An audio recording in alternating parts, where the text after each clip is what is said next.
Star Wars 7x7 episode 2344.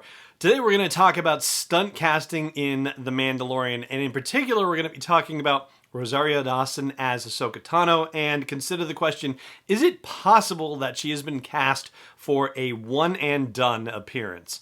Punch it.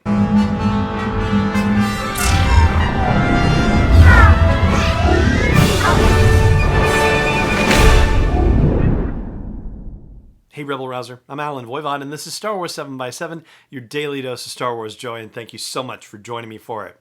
So I think you could rationally make the case that the guest actors who have appeared in Season 2 of The Mandalorian are comparatively bigger names than, say, the guest actors who appeared in Season 1 of The Mandalorian. That's not a knock on anyone or anything like that. I'm talking about in terms of visibility and recognizability and awareness and previous screen credits and that sort of thing, right? In the first episode of the season, we had Timothy Olyphant playing the role of Cobb Vanth.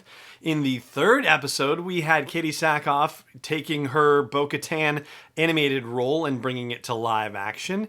And in the fifth episode that just debuted, we have Rosario Dawson recreating the role of Ahsoka Tano for live action. So the question I have about this is, at what point do you look at the actors that they've brought in for Season 2 and say to yourself, well, how likely is it that they're only going to appear once? I mean, you know, if you're going to go out and invest in Timothy Olyphant or Katie Sackhoff or Rosario Dawson, are you really only going to use them in one episode? It kind of seems unlikely. Now, we found out that our Mandalorian Din Djarin actually spent time on Tatooine when he was a youngster, like spent a significant enough amount of time that he's able to communicate with Tusken Raiders, right? Like that's the level at which he was ensconced there, okay? So as crazy as it seems to consider the possibility that we might go back to Tatooine yet again, it seems actually more than likely, not only because he already has this deep connection to it,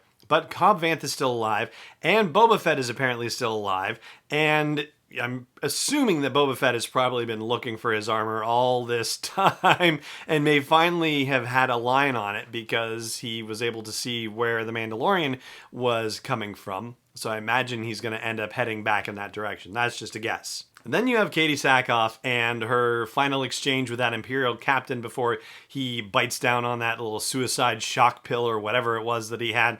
And she's asking him whether he has it, whether Moff Gideon has the Darksaber, right? And so that certainly does suggest that she is actively on the hunt for this thing, has been, and as long as Moff Gideon is alive and has that thing, there's a good chance that we're going to see Bo-Katan again. And funnily enough, the scene near the end of this most recent episode of The Mandalorian with Rosario Dawson questioning the Imperial Magistrate and asking where Grand Admiral Thrawn is, right? It's a similar kind of ending scenario to the Katie Sackhoff Imperial Captain face-off in The Heiress, and you know, setting up cliffhangers and setting up, you know, more to the story, that sort of thing. But unless Grand Admiral Thrawn and Moff Gideon are working together, and Moff Gideon is actually part of whatever Grand Admiral Thrawn is doing, it seems unlikely that that path is going to cross again. I'm not really betting on the possibility of Thrawn showing up in The Mandalorian Season 2. It seems like, as Moff Gideon has been depicted, he is a local regional warlord for all intents and purposes, and he is running the show with this empire.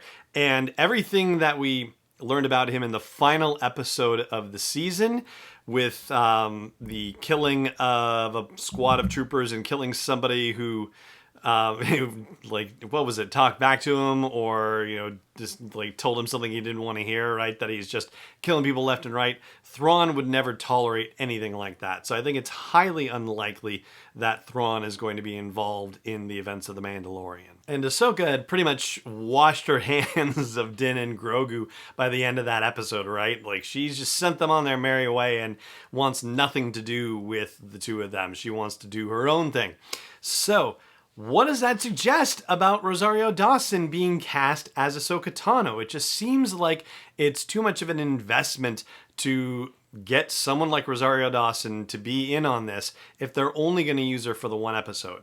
There have been rumors going as far back, I think, as March of this year, talking about the possibility of an Ahsoka Tano live action series, that this was being rumored in the Hollywood trades, and that Star Wars Unity, which is a site that's usually very good about these sorts of rumors and leaks and spoilers and speculation, they heard that from their sources as well. So it really does seem like the appearance of Ahsoka Tano, the investment in Rosario Dawson, is more in line with the idea of a Mandoverse. And as far as spinning off other series, even Bob Iger talked about this in Disney investment calls a while back, about wanting to take characters from The Mandalorian and spin them off into their own series. And it seems like this would be an ideal example for it. It would be basically the start of the creation of a Mandoverse, which is something that conceptually we've talked about here on the show for the last few months here and there. And a friend and a patron of the show and fellow podcaster Brian Fontaine,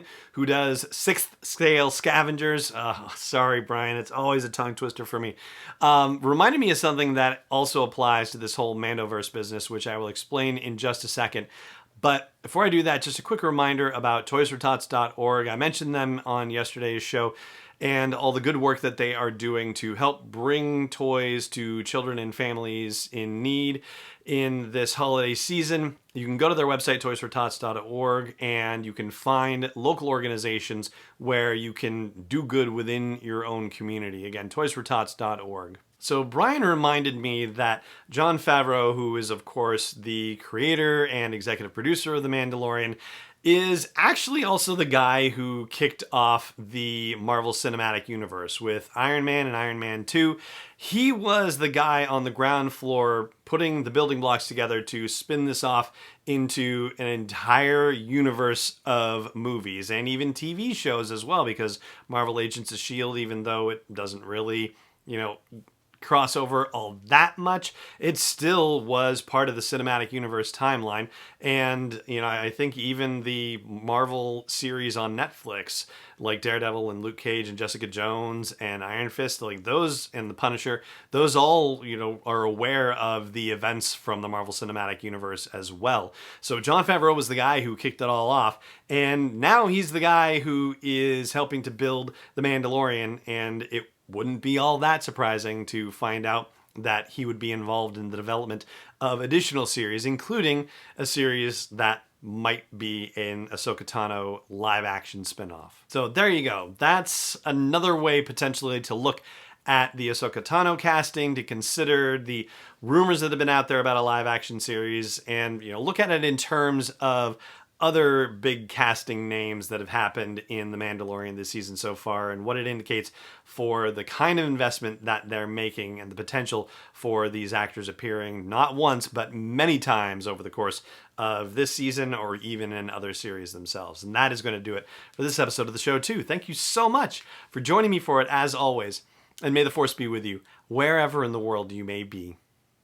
Star Wars 7x7 is not endorsed or sponsored yet by Lucasfilm Limited, Disney, or 20th Century Fox, and is intended for entertainment and information purposes only. Star Wars, the Star Wars logo, all names and pictures of Star Wars characters, vehicles, and any other Star Wars-related items are registered trademarks and/or copyrights of Lucasfilm Limited or their respective trademark and copyright holders. May the Force be with them. All original content is copyright 2020 by Star Wars 7x7. We hope you love it.